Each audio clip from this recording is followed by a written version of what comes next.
నంద్యాల జిల్లా ఆత్మకూరు పట్టణంలో senior journalist శీలం శేషు అధ్యక్షతన భారత రాజ్యాంగ దినోత్సవ సందర్భంగా ఎంపీడీఓ కార్యాలయం నుండి గౌడ్ సెంటర్ మీదుగా పాత బస్టాండ్లో గల అంబేద్కర్ సర్కిల్ వరకు విద్యార్థులతో భారీ ర్యాలీ నిర్వహించారు.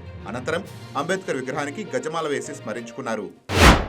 ఉండి నియోజకవర్గ ప్రధాన కేంద్రమైన ఉండి రాజులపేటలో ఉన్న శ్రీ సుబ్రహ్మణ్యేశ్వర స్వామి ఆలయం నందు షష్ఠి మహోత్సవాలు ఘనంగా నిర్వహించారు. షష్ఠి సందర్భంగా ప్రత్యేక పూజలు నిర్వహించారు. అనంతరం ఆలయ సభ్యులు మంతెన సాయి లచ్చిరాజు, మధునూరి బలరామకృష్ణరాజు, తోటకూర నాని తదితరులు మాట్లాడుతూ ఎంతో విశిష్టత కలిగిన 75 సంవత్సరాల చరిత్ర కలిగిన ఆలయమని, ఈ ఆలయ ప్రత్యేకత సంతానం లేని వారు సందర్శిస్తే సంతానం కలిగించే దైవంగా పేరుగాంచారని ఈ సందర్భంగా ఆలయ కమిటీ సభ్యులు తెలిపారు. ఇచ్చాపురం పట్టణ పోలీస్ స్టేషన్ పరిధిలో బుధవారం ఉదయం అక్రమ గంజాయి రవాణా చేస్తున్న 2 వ్యక్తులను పోలీసులు అరెస్ట్ చేశారు. వారి వద్ద నుండి 29 కిలోల నిషేధిత గంజాయిని స్వాధీనం చేసుకున్నామని Ichchapuram circle inspector M Chinnanaidu case వివరాలు వెల్లడించారు.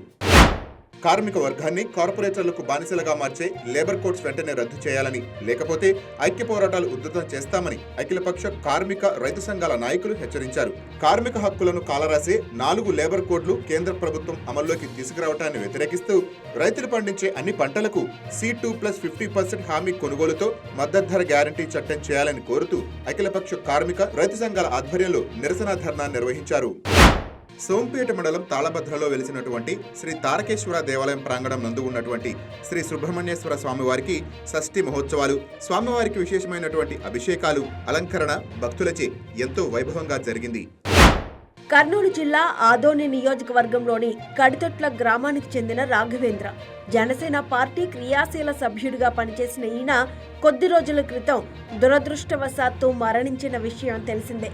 అయితే రాఘవేంద్ర కుటుంబానికి అండగా నిలుస్తూ జనసేన పార్టీ తరపున 5 లక్షల రూపాయలు ఆర్థిక సహాయాన్ని మంగళగిరి ఆఫీసులో ఎమ్మెల్సీ నాగబాబు చేతుల మీదుగా అందజేయడం జరిగింది. ఎన్నికల ముందు ఇచ్చిన హామీలో భాగంగా మార్కాపురం జిల్లాగా ప్రకటించేందుకు సీఎం చంద్రబాబు గ్రీన్ సిగ్నల్ ఇవ్వడం ఎంతో శుభ పరిణామమని, పశ్చిమ ప్రాంత దశాబ్దాల కల నెరవేరిందని, మార్కాపురం జిల్లాతో పాటు వెలుగొండ ప్రాజెక్టును పూర్తి చేసి పశ్చిమ ప్రాంతాన్ని అభివృద్ధి చేయడమే కూటమి ప్రభుత్వ లక్ష్యం అంటున్నారు ప్రకాశం జిల్లా ఎర్రగొండపాలెం తెలుగుదేశం పార్టీ ఇన్ఛార్జ్ గూడూరి ఎరిక్షన్ బాబు. రీసర్వేలో పెండింగ్ సమస్యలు వెంటనే పరిష్కరించాలని అధికారులు ఆదేశాలు జారీ చేశారు. జిల్లా జాయింట్ కలెక్టర్ కొల్లాబత్తుల కార్తీక్ స్పష్టం చేశారు. రైతులకు భూకొలతలు, జాయింట్ LPM కేటాయింపులు, భూముల మార్పిడి వంటి సమస్యలు ఇక లేట్ కాకుండా తక్షణమే పరిష్కరించాలని సంబంధిత అధికారులకు ఆదేశాలు జారీ చేశారు.